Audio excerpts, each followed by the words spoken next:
MC Laubscher here, the host of the Cashflow Ninja podcast and also the president and chief wealth and investment strategist of Producers Wealth, where we help our clients integrate cash flow banking, also known as infinite banking, with their business and investments. If you're interested in learning more about how we create strategies that integrate cash flow banking and investments to turbocharge them, you can access a video series at yourownbankingsystem.com. That's yourownbankingsystem.com. Welcome to the Cashflow Ninja, the podcast sharing how to create income streams and manage, multiply, and protect your wealth in the new economy. Here is your host inside the dojo, MC Laubscher.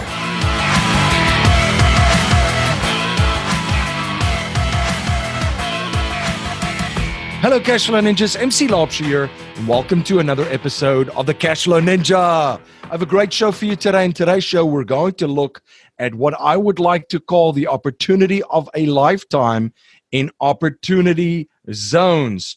I'm joined in today's episode by Kathy Fettke. Kathy specializes in teaching people how to build multi-million-dollar real estate portfolios through creative finance and planning. She's passionate about researching and then sharing the most important information about real estate, market cycles, and the economy. Author of the #1 bestseller, Retire Rich with Rentals, Kathy is a frequent guest expert on media such as CNN, CNBC, Fox News, NPR, and CBS MarketWatch. Kathy will share the opportunity of a lifetime for investors in opportunity zones, a tax incentive that was included in the Tax Cuts and Jobs Act of 2017. Are you having a hard time finding great investment properties? Unfortunately, the best deals are rarely found locally. Successful investing begins with the right properties in the right markets. Norada Real Estate provides everything you need to invest in the best deals across the United States. Our simple, proven system will help you create real wealth and passive monthly cash flow. Learn how to find the best deals by downloading your free copy of The Ultimate Guide to Passive Real Estate Investing at noradarealestate.com. That's NORADA realestate.com. Kathy, welcome to the show. Thanks for having me. Yeah, fantastic to have you back on. For my new listeners and maybe listeners that are not familiar with you and what you do, can you please share a little bit about your background and journey? Sure. I am the co-CEO of Real Wealth Network. We have over 40,000 members now, and we really just help people find the best markets for investing today and the best strategy in those particular markets. And we also provide an enormous amount of education and coaching. Gotcha. Now, real estate, very broad, a lot of different niches and so forth. And a lot of questions that my listeners have and reach out to me about is what's going on in certain real estate markets. What do you see in some of the markets that you operate in? And maybe you can just share what those markets are. We've seen a little bit of a slowdown. Is that something to be concerned about? What do you see with regarding the market cycle and the state of real estate? It's such a great question. I'm often on national news media with real estate sales are down 6 months straight. And, you know, it causes panic. And that's what they want. They want eyeballs in ears, right? Mm-hmm. But the fact of the matter is, yes, there has been a slowdown in sales, but just a slowdown. It just means that we're not selling properties in a couple of weeks or a month. It's maybe taking 2 or 3 months, or I believe the average now is 4.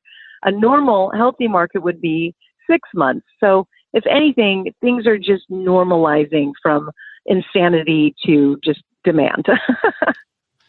Right. And what are some of the opportunities that you see in this market? Still, what are some of the things that you're keeping an eye on in the real estate industry? Well, you know, the question is like, oh boy, are we at the end of this boom? And are things going to continue to slow down? As long as the Federal Reserve continues to raise interest rates, yes, things will slow down because that is their intention. And they're getting exactly what they want, which is a slowdown in inflation. And we've certainly had inflation in real estate.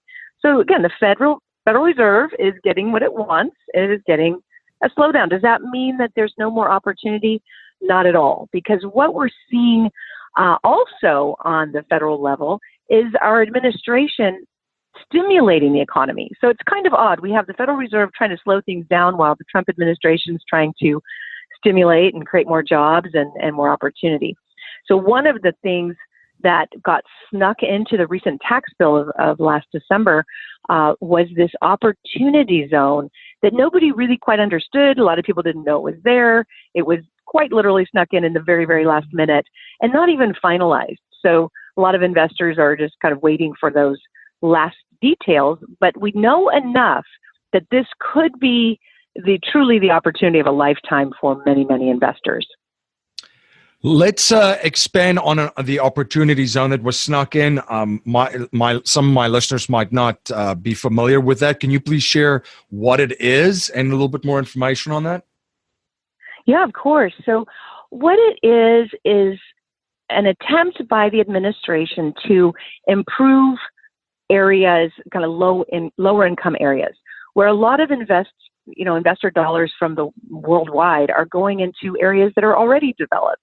You see cranes in every major metro in the U.S. I travel a lot. I go look for great deals in great markets all the time. I just got back from Chicago.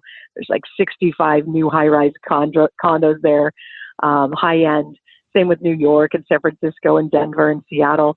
So we don't need any more investment dollars going into high-end. It's already overbuilt. What is needed is for those dollars to go into other areas that need that improvement, that need that investment. So what the bill is saying is, look, if you're willing to go and help these lower income areas, we're going to give you a massive tax break. The way that looks is if you have any capital gain at all from stocks, real estate, selling a business, any capital gain, if you invest those dollars into one of these opportunity zones, you can defer the tax on those gains until 2026. At least that's the way it's written right now. I'm not a CPA. You're not a CPA. Talk with your tax professional before taking any of this advice. And also, it's not finalized yet, but this is the way we're understanding it. Now, the investment that you put that money into, the gain you get from that, if you hold it for 10 years, you pay absolutely no tax on. So it's unbelievable. You know, you could take the capital gain. Let's say you have an Apple stock and you say, wow, I made a lot of money on this. I'm going to sell it and I would have to pay a lot of gain. Well, instead, you take that gain and you invest it, say, in the south side of Chicago near the Obama Library or something, where there's already a lot of investment dollars going. And that area over 10 years improves because of all the investment there. You get all that gain from your investment tax-free in 10 years. So it's amazing. Is this just specific to certain certain investments, or is it single family, multifamily? What type of niches does this apply to? Well, again, you'd want to make sure you really have an expert helping you with this. The way we understand it now is it's investing in business in these opportunity zones. And every city, every state got to submit to the federal government areas where they wanted these investment dollars to go. And these are called opportunity zones. And there's over 6,700, almost 7,000 that have been approved. And they're in every single city in the U.S. They're in places you would not consider necessarily low income.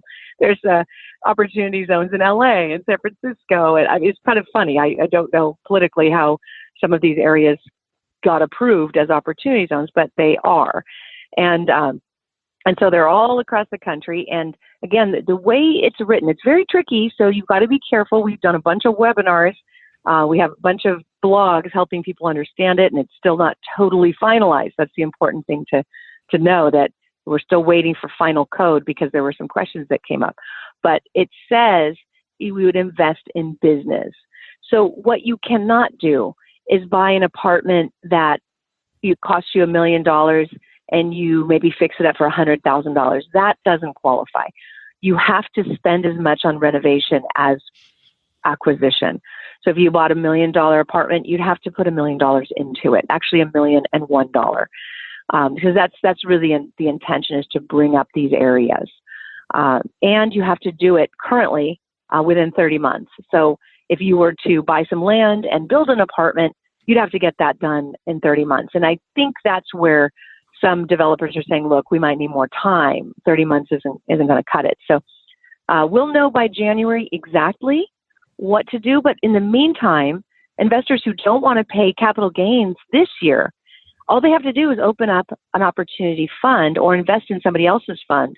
And all that the law kind of says at this time is that it's either an LLC or some kind of corporation with the full intention that 90% of the assets would be invested in these opportunity zones. So, anyone can do it. You can just, it has to be a new LLC with that intention.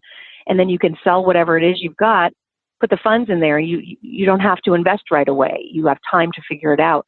But at least before the end of the year, if you get your capital gain into one of these funds, yours or somebody else's, then, you can take advantage. That's quite incredible. So you even have an opportunity to allocate capital and direct it there to be used for future use towards capitalizing some of these opportunities in opportunity zones. Correct. There's not clear guidance yet how quickly you have to deploy the capital. That's one of the things that many investors are waiting for, but nonetheless, they are, again, talk to your CPA. We have a webinar coming up this week on it, and like I said, lots of interpretation of a very sort of vague bill. But what we do know is that you have 180 days. It's different from a 1031 exchange in that in a 1031, you get to, of course, defer your tax, but you have 45 days to identify your replacement property and 180 days to close. With the opportunity zone, you have 180 days to get your money in a fund. So even if you sold now, you have 180 days, to pick that fund or start your own. So a lot of kind of leeway there. And another difference between the 1031 and this is, let's say you sold a property with a tremendous amount of gain. You could 1031 exchange it into another property, and just keep exchanging till you die, basically. And then as you know, the property's marked up to or stepped up to market value, and your heirs would not pay that tax. So you can kind of defer till you die and never pay the tax. With the opportunity zone, you will pay the tax by 2026. So it really benefits people who are in the stock market, because there hasn't really been a way to defer taxes when you sell a stock necessarily, but now you do. So selling stocks, selling businesses, this is a great way to funnel that money into real estate. You're listening to Kathy Fettke on the Cashflow Ninja podcast. We'll be right back after a word from our sponsors. MC Laubscher, the host of the Cashflow Ninja podcast and also the president and chief wealth and investment strategist of Producers Wealth, where we help our clients integrate cash flow banking, also known as infinite banking, with their business and investments. If you're interested in learning more about how we create strategies that integrate cash flow banking and investments to turbocharge them, you can access a video series at yourownbankingsystem.com. That's yourownbankingsystem.com. You're listening to Kathy Fettke on the Cashflow Ninja podcast, and now back to our interview. Yeah, I mean, this is quite amazing because, I mean, the tax code is it's basically a code of incentives for entrepreneurs and investors and so forth. So this creates a massive incentive to capitalize on this for investors and business owners. The other side of the coin is the economic impact that this will have in those areas. What are some of the things that you see and that you think that we're going to see in these areas designated as opportunity zones and communities? Well, here's kind of what I see. I mean, you could have the founder of any of these IPOs that have made billions of dollars, and they could sell their stock today or in the next year. This is good till the end of next year so far, and literally not pay gain on billions of dollars. So we're not talking about small players here. We're talking about the big, everyone.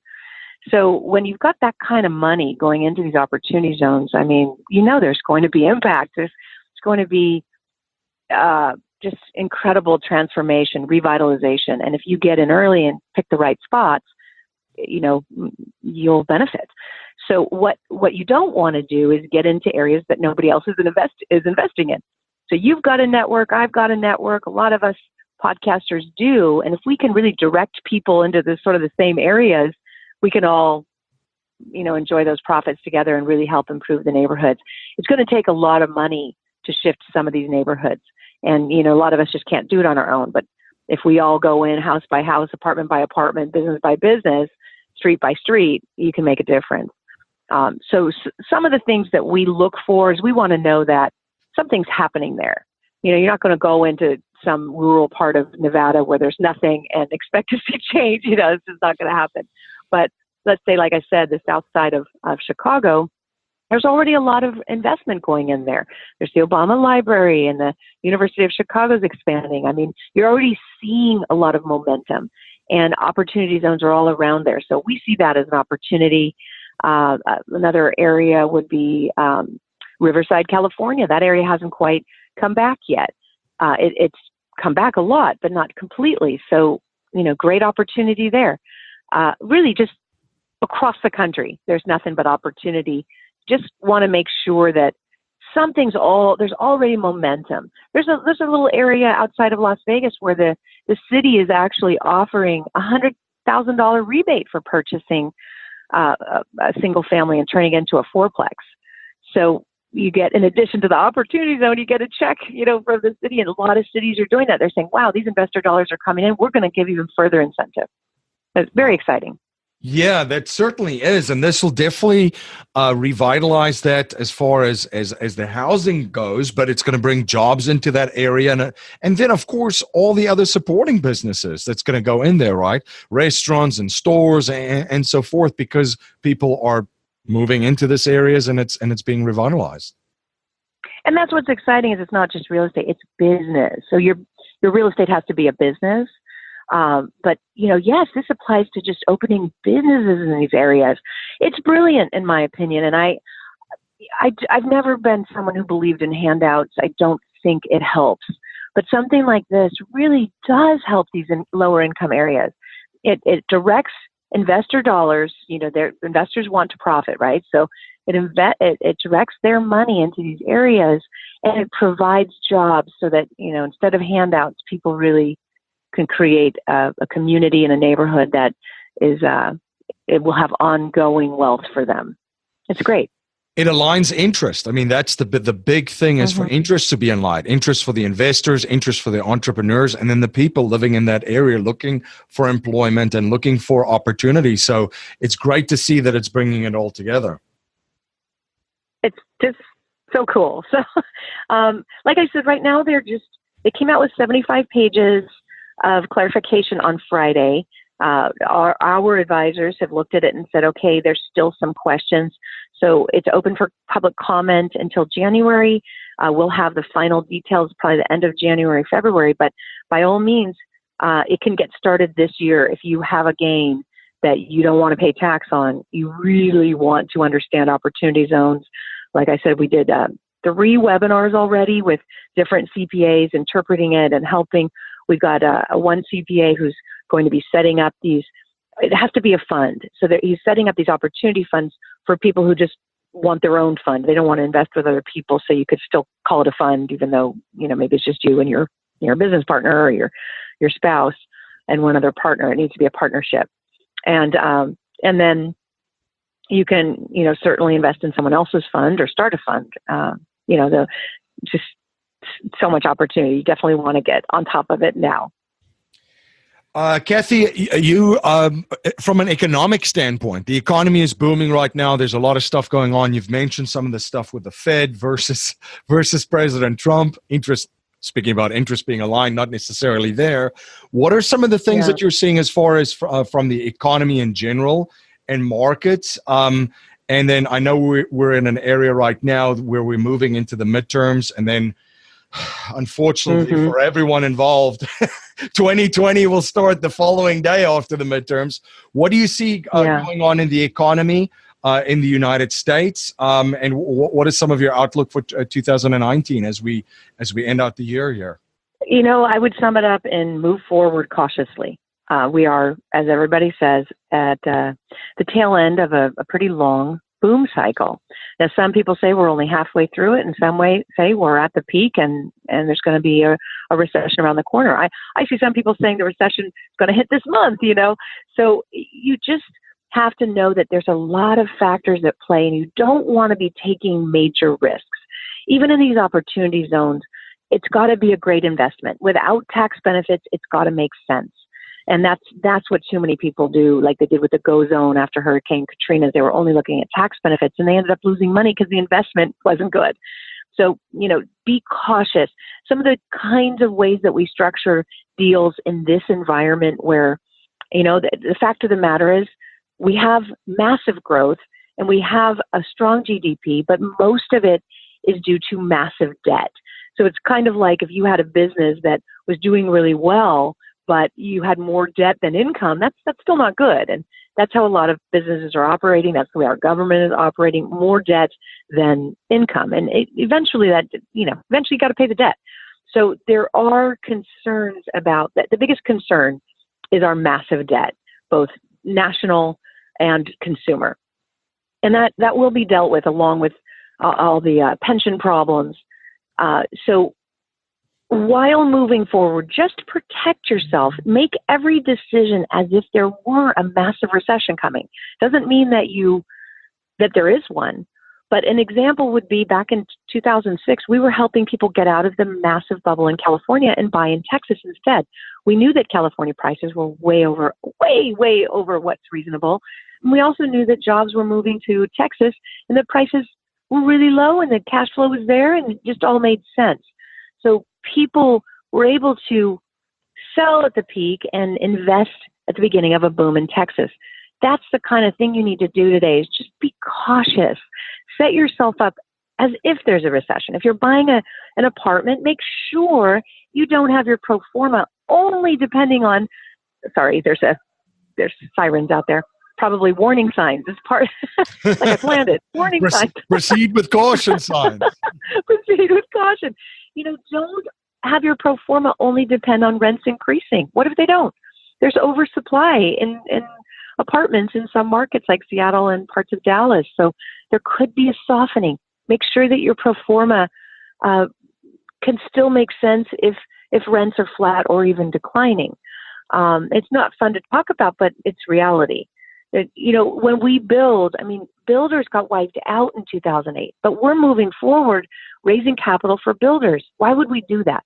Well, we do it cautiously. Like in Reno, we partnered with a builder who tied up the land for a very good price, and we were able to raise $12.5 million and acquire the 250 lots. After entitling and doing some basic horizontal work, we were able to sell half the lots for more than we paid for all of them. So we own the remaining lots free and clear. Now, if there's a recession, we're fine. Our investors are fine. We're building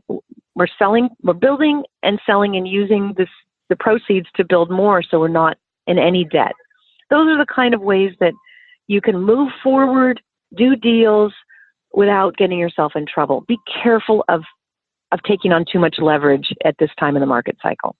Yeah, that's great advice. And also, I like how you're looking everywhere, because as you just mentioned, as you were getting out of one area, California, there was another area where there's an enormous opportunity. And especially in the environment that we're in, there's always opportunities, and people are always moving really based upon incentives, right? Especially taxes. Exactly. That's it. Yep. There's opportunity. And the opportunity today is to cash in. Get out of these high-priced markets where there's probably not much more room for growth, and get into these opportunity zones, so to speak, or just areas where it's just the beginning of its growth cycle.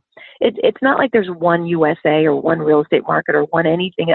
Not even the stock. There's no such thing as a stock market. There's just a lot of stocks. Some are going to fail and some are going to boom. So you just got to sell the ones that have peaked and get into the ones that are just at the beginning of their boom. Absolutely. Now, besides these opportunity zones, I'm always interested to know what you're studying, what you're learning, and some of the things that you're excited about as we end out this year and we move into the next one. A couple of things we're super excited about is a world-class, this is super fun because it aligns with my values too. We partnered with a New York City developer who wants to create this community that is totally holistic, eco-friendly. So we raised the money. We syndicated and bought 800 acres in Costa Rica. We planted 10,000 organic trees. We have organic gardens. It's going to be a residential community, but also a resort community and a retreat center. It's called Rise Costa Rica. We're just finalizing that raise and have a massive, huge investor coming in to do the basically the rest of the financing. So I'm very excited about that. We're helping that area. It's the fastest growing city in Costa Rica with a new airport coming in, and we're hiring the locals and donating and really improving that area. The Costa Rica government's thrilled with how we're including, the local people. And so I'm excited about that. It also is good for investors to diversify, to get into areas and countries that are not saddled with debt. Kathy, where can my listeners learn more about you? Where can they follow you? And where can they stay informed of all of the projects that you're involved with?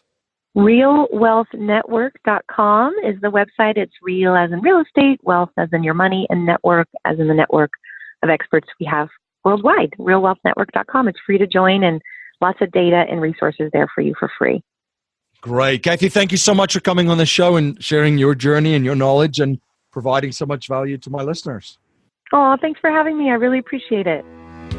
MC Laubscher here, the creator and host of the Cashflow Ninja and president of Producers Wealth, and I'm on a mission to help you achieve economic and financial freedom as quickly as possible. I achieve this by integrating the infinite banking concept with real estate investments to increase your efficiency and returns and recapture cash flow that you're not even aware of that you're losing. I share the number one strategy for investors in my holistic wealth creation course at yourownbankingsystem.com. That's yourownbankingsystem.com. Thank you for joining me again on the Cashflow Ninja. Thank you for all your support. You rock. If you like what you hear and appreciate what we're trying to build here at the Cashflow Ninja, please subscribe, rate, and review our show on iTunes and share our show with family, friends, and your network. If you're not a subscriber to our newsletter, you can sign up for our newsletter at cashflowninja.com or text Cashflow Ninja to 44222. I'm also posting daily videos on Facebook and YouTube and will live stream weekly starting May 2018. To make sure you don't miss any of the live streams, please like and subscribe to my Facebook and YouTube platforms. I'm also dropping content on Instagram daily. Be sure to follow us on Instagram to get in on the action. I want to thank you for spending your most precious resource with me today, your time. That's our show for today. Until next time, live a life of passion and purpose on your terms.